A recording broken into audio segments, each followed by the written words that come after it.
Hey guys, and welcome to another tutorial about Neat Video and its tools.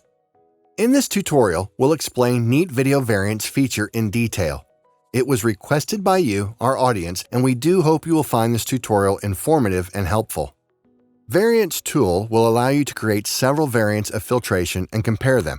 It will be useful to someone who is new to the Neat Video and hasn't yet developed their feeling of what works and what doesn't when it comes to noise reduction. Variants will also be extremely useful for an experienced user working on a difficult case. Now let's dive into this feature and see how we can utilize it. Here I've got a video with lots of noise, details, flickering lights, so it should be good to demonstrate the beauty of the Variants tool. Now let's build a profile by clicking Auto Profile. The program has selected a patch of the road surface. It is big enough, but I wouldn't use it as I know the road surface is not actually uniform. It always has some little stones and other small particles in it. But the software doesn't know that, so it has chosen it, and this is going to be our first variant. Now we need to create a new one. First, let's click this Variants button. It shows that we already have one variant. See this Variant number 1 button? And there is this Plus button. And guess what happens when you click this plus? Yes, we're getting another variant, Variant number 2. It initially has the same properties as the first one. It inherits both noise profile and filter settings from the original variant. We can then modify profile and filter settings in this Variant number 2. In this second variant, I will try building noise profile on this area. The yellow box indicates the area is small, but I want to proceed anyway.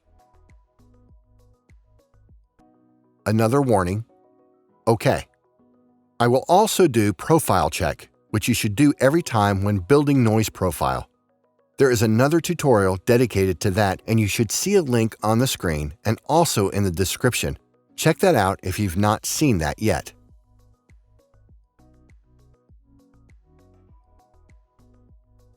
Click Finish. Now I have two variants with two different noise profiles built into the areas that are either not truly uniform or small, and I'm not sure they'll deliver good results, so I want to try one more option, Generic Profile. Let's create one more variant.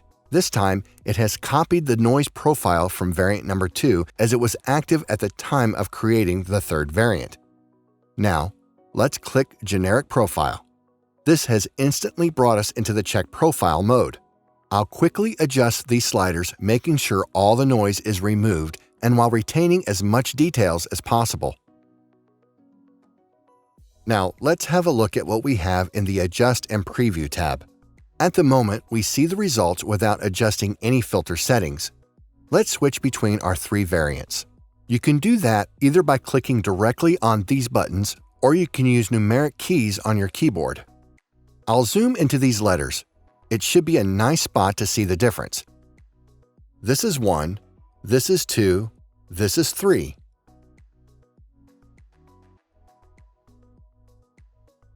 Variant number 2 seems to be the better one, and the letters look more clear and it doesn't have any additional noise compared to the other variants. I'll check the other areas of the frame to make sure I'm not mistaken.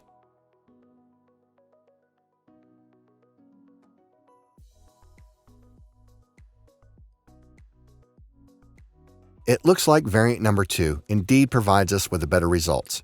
From here, I would like to tune this variant further, and I want to preserve Variant number 2, so I create one more variant. At this stage, Variant number 4 is a complete copy of Variant number 2. Let's go through the steps of Filter Settings Check.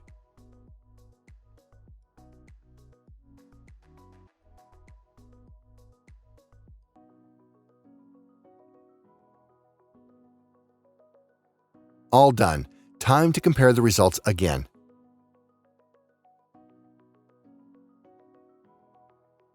Variant number 4 looks even better than number 2.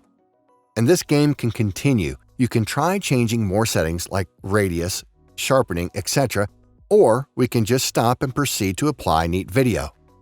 When you click Apply, the current variant with the best profile and filter settings are saved and applied to the clip. Other variants get automatically discarded. And one last tip for today. You can copy only noise profile or only filter settings from an existing variant if you want. To do that, go to the variant menu and choose what you want your new variant to be based on. That's all, guys. If you have any questions about variants or have a suggestion for another tutorial, shoot us a message or leave us a comment below. We'll be happy to help. And bye for now.